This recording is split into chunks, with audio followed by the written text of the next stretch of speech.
As our host nation, they have facilitated our journey here in many different levels and been an outstanding support for us, and we're deeply humbled when we see the enormous resources that have been put into making this event happen today.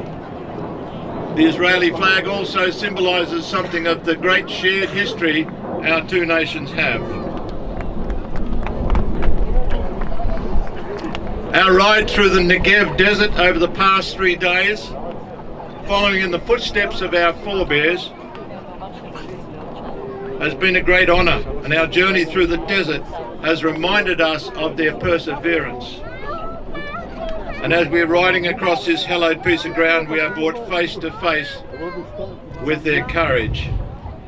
As we have walked among the gravestones of the beautifully kept Commonwealth War Grave Cemetery here in Beersheba, we have reflected on their sacrifice with a sense of gratitude.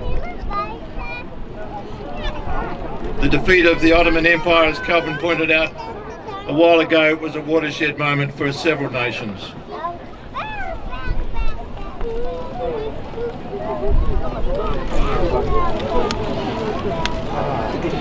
The formation of the State of Israel has been a 2,000-year-old dream for the people of Israel to return to their historical homeland. Indeed, the national anthem, The Hope, refers to that hope. We've enjoyed our interaction with thousands of children along the road that we have been taking. I'd like to, just before we come to the end of this charge, as we walk in respectfully, later on you'll see some action. I want to reflect on, because this is a ride for peace for us, I want to reflect on the words of that great champion of peace, that great champion of social justice, Dr. Martin Luther King. And I can say it no better. And I quote, "Peace for Israel means security, and we must stand with all our might to protect its right to exist, its territorial integrity. I see Israel as one of the great outposts of democracy in the world, and a marvellous example of what can be done. Peace for Israel means security, and that security must be a reality." Unquote. God bless Israel and all who live within her borders.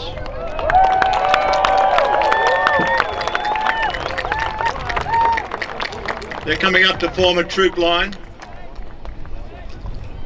and in a moment some from the colour party will come forward to receive a medallion from the dignitaries on stage. Ladies and gentlemen, the Australian Light Horse Cavalry.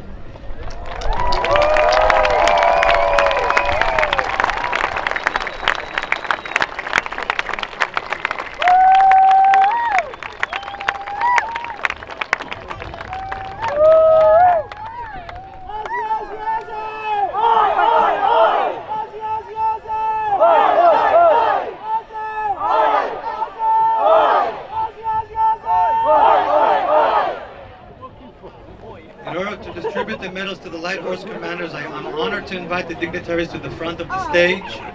I ask 4 commanders to ride up to the platform to be awarded a medal commemorating the 100 years since the liberation of Beersheba.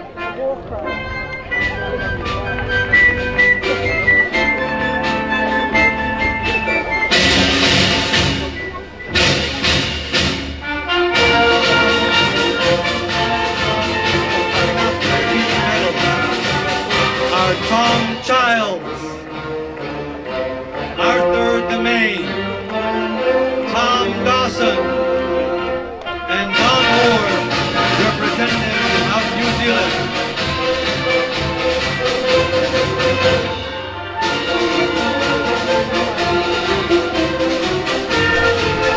Tom Dawson, OAM, RFD, former commanding officer of the 2nd 14th Light Horse Regiment. Sure about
Arthur Domain.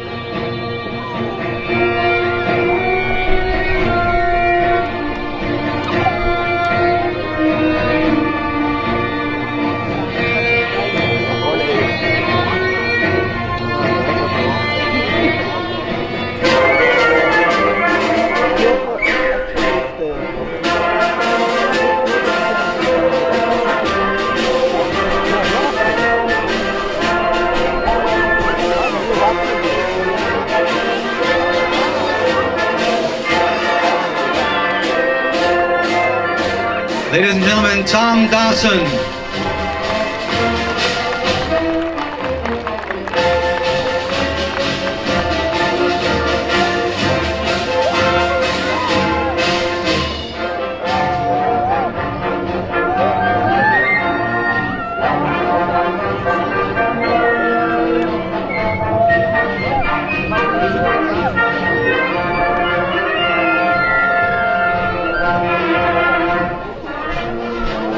And last but not least, Don Moore, representative of New Zealand.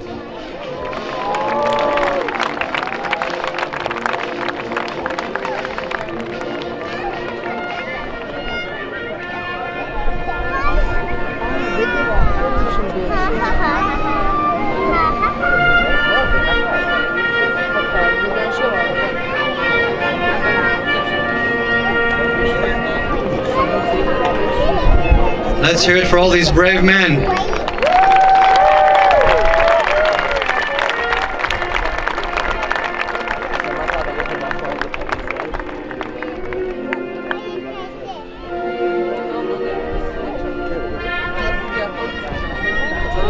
Parade Commander, your parade.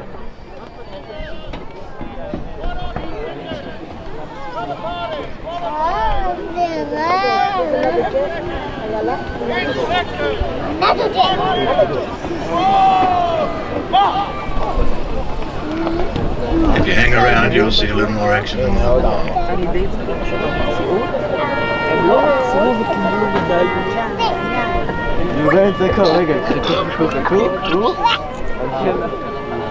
ביי ביי.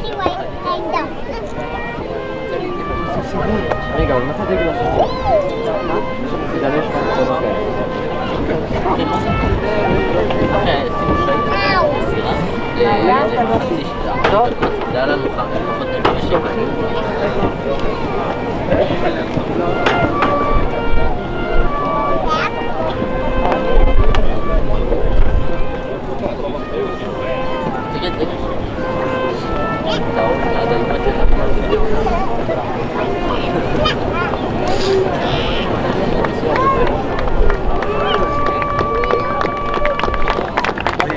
Horses are supplied by Ilan Pelik of the riding experience in the Carmel Mountains.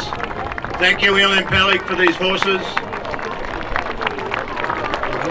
We also owe a great debt to Ezra Pimentel of the Historical Society, who's been our man on the ground to put all this together. Thank you, Ezra.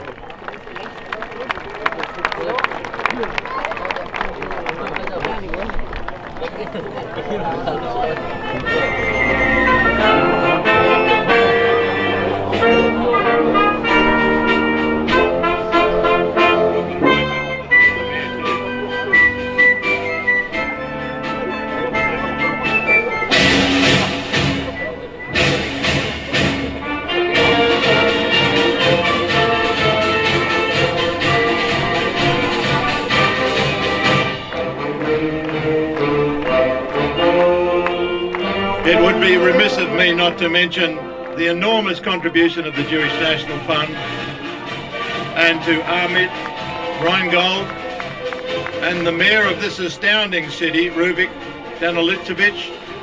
Congratulations for putting on such an amazing show. We are deeply humbled by the effort that you've gone to make this happen today.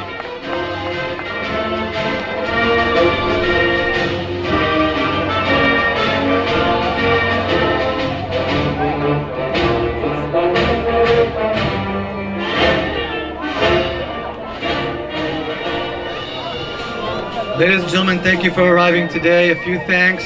Our sincere thanks to the heads of state, the Honorable Mayor, the Director of the Australian Light Horse Association, and historian Mr. Crombie. I'd like to thank the Be'er Sheva Municipality and Kivunim Company for initiating, implementing, and producing